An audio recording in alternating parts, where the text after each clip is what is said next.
Ignition sequence starts. 6, 5, 4, 3, 2, 1, 0. Liftoff. We have a liftoff.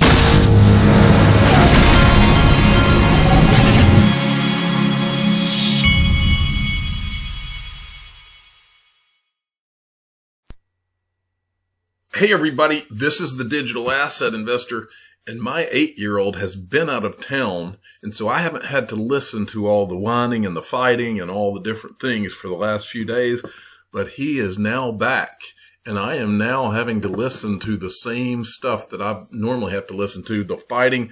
And I just told my sons, we had a storm come through town and yesterday, and so I got all kinds of sticks and pine cones in the yard. And I said, you guys, please fight and give me the excuse to send you out into the yard because I need you to go out there and pick all these pine cones and sticks up anyway. So give me a reason.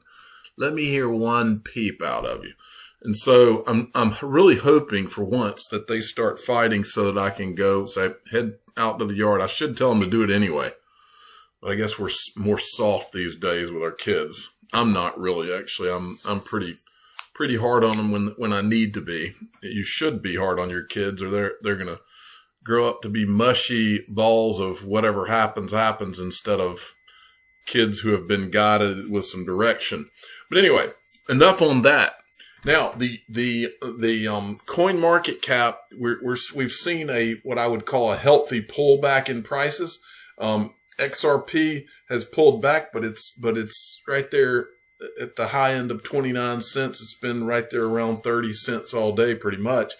So these are good. You're not, as I said it before, my dad always taught me nothing goes up in a straight line. No matter how good the market is, you're going to experience pullbacks along the way. And that's what we're seeing with XRP. It's not a bad thing. Now, I played you a little bit of this earlier today in my first video, but I found another clip. This is Brian Brooks, from the comptroller of the currency, the guy who announced that banks would be able to custody digital assets now. And by the way, at the end of this video, I forgot to tell you this. At the end of this video, I'm going to show you some video from another YouTuber, and I believe that he captured in one. It was something from that Q2 report. I think it was Q2. Anyway. Or the recent Ripple report, he captured something that I completely just skipped over. A lot of us are in XRP because we think that it's something bigger than what most people just think it's some digital asset. Most people think Ripple is just some blockchain chain company. Those of us that have been here for a while don't believe that. What we believe is that if you truly understood what you own, that you would not let go of it for anything. And if you stay with me here to the end of this video, I'm going to play you the clip from this other YouTuber. And if you really read what he shows you and listen to what he says and read between the lines, you'll understand finally what you own if you own XRP. Okay? I think it's a very big deal what I'm going to show and play for you here at the end. But first, this is the comptroller of the currency from 2410. Listen to this. Direction. We'll see. Segueing again, I noticed the OCC's interpretive letter clarifying that banks can offer crypto asset custody services. It's unusual for these letters to garner the kind of attention that this one has. So what was kind of the OCC's thinking behind that letter? Well, my thinking about this personally, Rob, was that, as I think everybody knows, I did spend almost 2 years working in the field. I don't have any interest in it anymore, any financial interest or direct interest, but I learned a lot in that period. And one of the things I learned is that contrary to what most people of our age and older might believe, there's an enormous number of Americans who hold cryptocurrencies. So if you thought that crypto was a small niche issue, you might think, why would the OCC care? Turns out that somewhere between 30 and 40 million Americans own crypto tokens, and they typically hold them in private wallets on their cell phone or at hosted wallets at startups, crypto exchanges and the like. So this is not a small issue. It's a significant part of many Americans' financial holdings. National banks typically have provided custody services for all kinds of holdings, right? I mean, we've provided safe deposit boxes for people's personal valuables, but they've also provided custody services for stock certificates and fine art and rare wine and antique automobiles and all kinds of things. So I'm sitting here. Close the door, please. I'm sitting here. I have told my 8-year-old about 15,000 different times that if you knock on the door and you don't hear me say anything, it means I'm recording a video. And he still hasn't gotten that through his head. And then he leaves the door open. After he opens the door, luckily he didn't say anything. I mean, it wouldn't be the end of the world if he did. But this is what I'm dealing with here, folks. This 8-year-old's driving me up the wall. Okay, I love how I transition. I go from talking about what is maybe one of the most important things in the history of finance to talking about some little twerp 8-year-old who won't quit knocking on my door and can't get it through his thick skull that I am recording a video. Please, if you knock and I don't answer, then that's it. Just walk away. I'll be done in a second. This is just the frustration that I deal with sometimes. Sorry, folks. Back to one of the most important things in the history of finance. In the world of crypto, custody is particularly important because these USB drives that contain the private keys to your crypto account they're irreplaceable. They're not like a passcode for your credit card that could be reset. This is it. And so it's important they be maintained in a safe manner.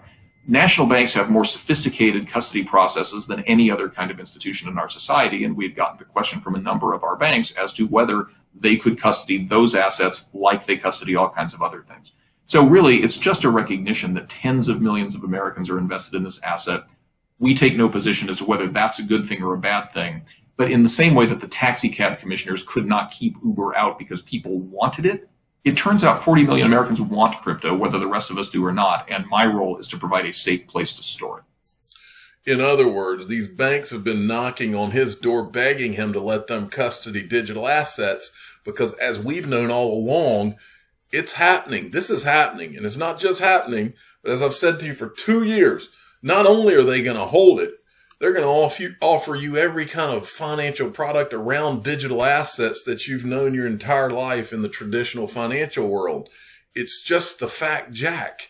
And we've been right about this all along, and now it's happening, and it's really fun to watch it happen. Now, I want to make sure that proper credit, all these Bitcoin maxis out there, this is for you. All you Bitcoin maxis who for years have been bashing Ripple and bashing XRP, you should just say thank you and move on with your day. Because the truth of the matter is your Bitcoin is going to go up in value like a lot of these digital assets when these people start custodying it. And a big part of the reason, probably one of the main reasons that it's going to do that, and you're going to get to have your Bitcoin at banks and the demand for Bitcoin is going to go crazy, just like it is for XRP. You should be thanking Ripple. You should thank them with everything you have. And here's why. Because back in May 30th of 2016, as early as that, even earlier than that, these guys at Ripple, the reason I bought XRP is because these guys at Ripple, they realized they put their big boy pants on and they were the adults in the room. They realized that there's not going to be some revolution. That's not how this goes down, because if you don't go to the regulators, it's not happening. And they realized that, and they went to the regulators. And this is a letter from Ryan Zagone of Ripple to the OCC way back in May 30th of 2016. And listen to what he says here. He says, such an effort would create alignment for regulators. Wait a minute. That's not the part I wanted to read to you. The only alternative for many technology companies is to seek a bank charter. This option does not always fit the vision, model, and function of a technology company. Our regulatory regime lacks an efficient national licensing option designed for companies with national or global reach. This gap limits the ability of these companies to grow in the United States.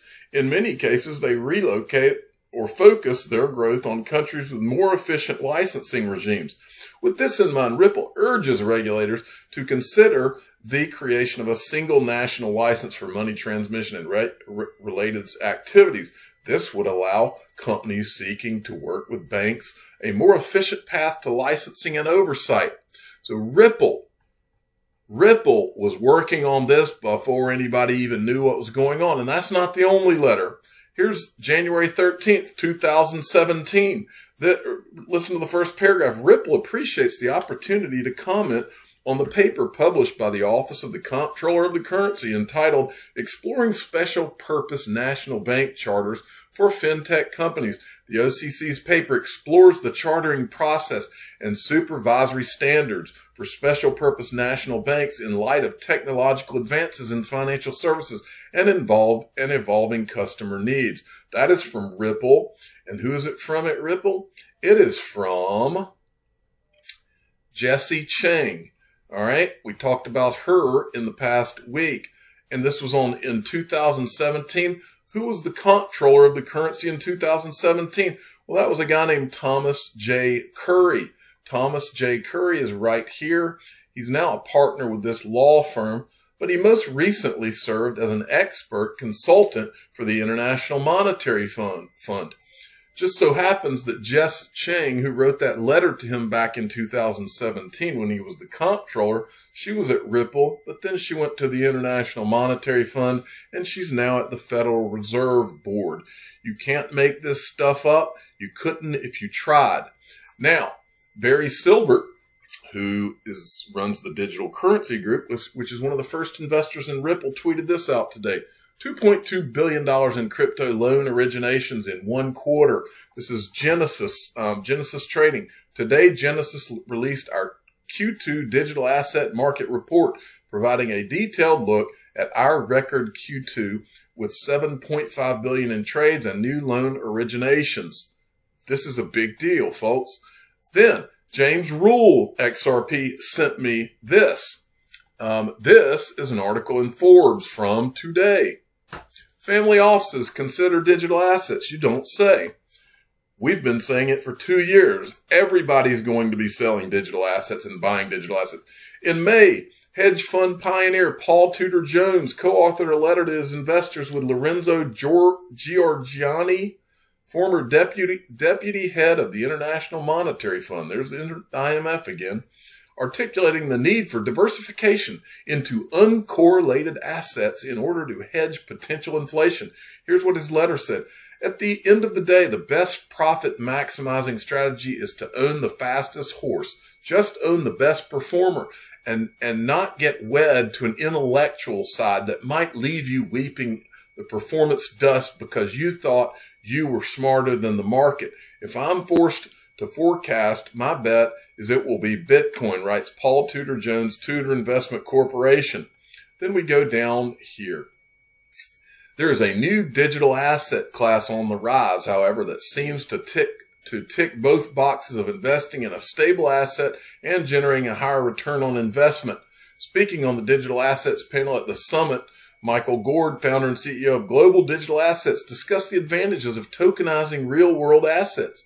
Family offices already hold safe assets such as gold and real estate and will always look to hold these assets for capital preservation. Putting those assets on the blockchain allows them to decrease their custody fees and collect dividends on the assets they already hold through making these assets transactable. Do you see what's happening, folks? These people are all in. They're getting all in. I don't care. They can have the family office arrogance or whatever you want to call it, but they're coming because they're not going to stare at all of the green in the crypto markets and just sit there and watch it. It's not going to happen, folks. These people, it's about the money, and it's about all of the money, as we keep saying on this channel. Now, if you haven't listened to anything I've said in this video, I want you to listen for the next 6 or so minutes. This was from Mr. B, XRP's channel. Okay. Give him a subscribe. He's a smart guy and he is a friend of mine. And I was listening to this today and I can't believe that I just skipped over this. from the Q2 2020 XRP Markets Report. Now, folks, I want you to turn your ears on, because at the end of this, I think if you really pay attention, you will truly appreciate what is being said. Before I play it, I want to remind you of something if you've never heard me say it. Cryptopolis is one of the Twitter handles. He's a nice guy, smart guy. He's got over 30 years in the financial markets. Very, very smart guy. Okay, I met him in person in Vegas. Now, one thing he has said since I can remember listening to him, he's been on different shows and been interviewed and whatnot. One thing that he said that stuck in my mind. Remember, we've always had that, supposedly we've had this, oh, is XRP a security? That's always been hanging out there. And it's always been weird that the SEC or nobody would just come out and say, no, it's not. They just leave it out there in the air, but they won't ever weigh in. And Cryptopolis, I never forget it. He always says, let me see if I got this right. You can't regulate what you don't define. And they've never defined XRP. And if you listen to this, it might finally come together in your mind. The reason that some of us never go negative on XRP, the reason that some of us know what we own, I believe if you really pay attention at the end of this clip, you will finally understand what's going on and understand what you own. And you will never let go of your XRP, or you won't anytime soon anyway. Listen up and listen good. Here. Okay. The big thing everyone's talking about is this right here.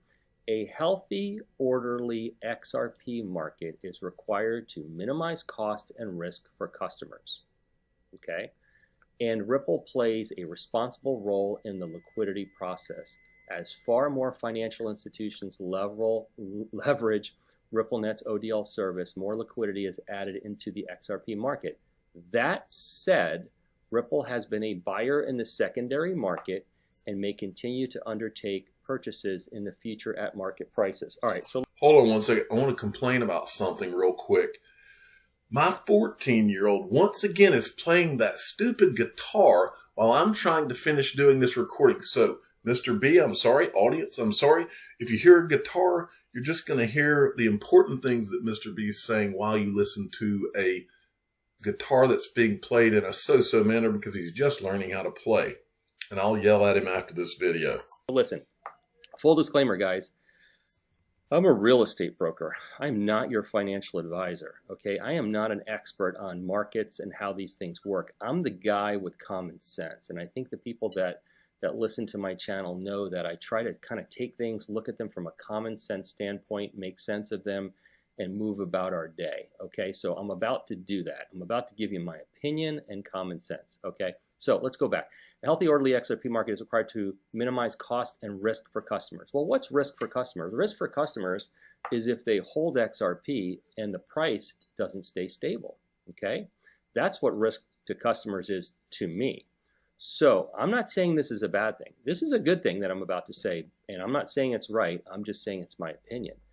I believe that it's obvious to me, common sense tells me that Ripple buys XRP in the secondary market, not because they need XRP, guys. They've got almost 50 billion XRP. Now, I think that they realize XRP is their greatest asset. I think they realize that XRP is going to be more valuable than anything the company is doing in the way of building rails. I do think that they value XRP, but they don't need any more XRP. They're good. They're loaded.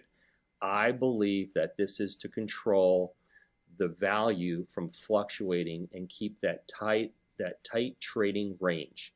I think that they're proving to their customers that when XRP reaches a price, that their bigger customers can really start moving significant sizes of transfers, of money transfers, that they're not going to be at risk that the price is going to fluctuate massively, okay? So better they prove it at the 30-cent level than at the $30 level or the $50 level or the $100 level. I don't know what that number is. Now we know, I'm going to go back to David Schwartz. David Schwartz said, he's famously said that XRP needs to be at a higher price because at a higher price, people will have to buy and sell less of it to move money. So he has said it very clearly. Also, he said to me in Singapore, face-to-face, nose-to-nose, toes-to-toes, and I've said this before, and for the people that are new to my channel, I had a conversation with David Schwartz and talked about a lot of things, and one of the things I asked him about was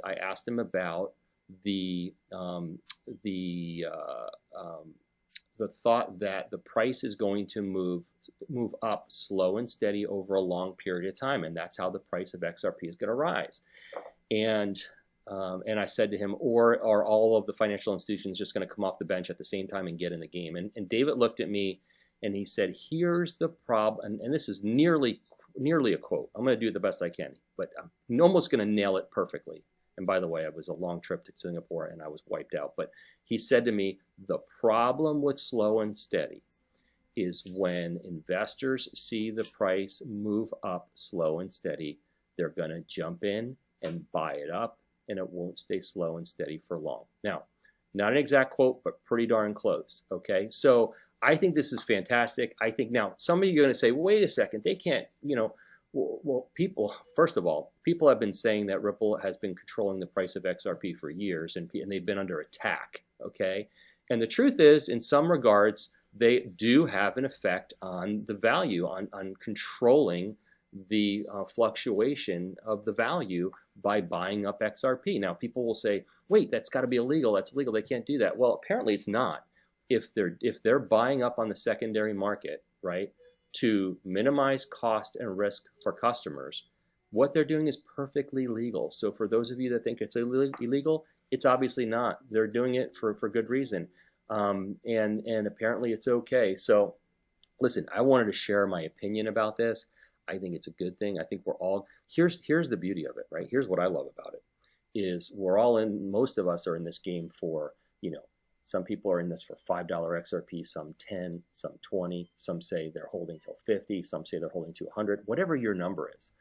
How happy are you going to be if at the 20 or the 50 or the $100 level, Ripple is still buying XRP in the secondary market to stabilize the price so that it doesn't fluctuate once it's reached that ideal price? I mean, there must be an ideal price of XRP for them to start moving money. We don't know what that number is. I mean, that's the missing variable in the ODL presentation that we don't know. We don't know the missing variable of what that price of XRP needs to be for them to service all their customers.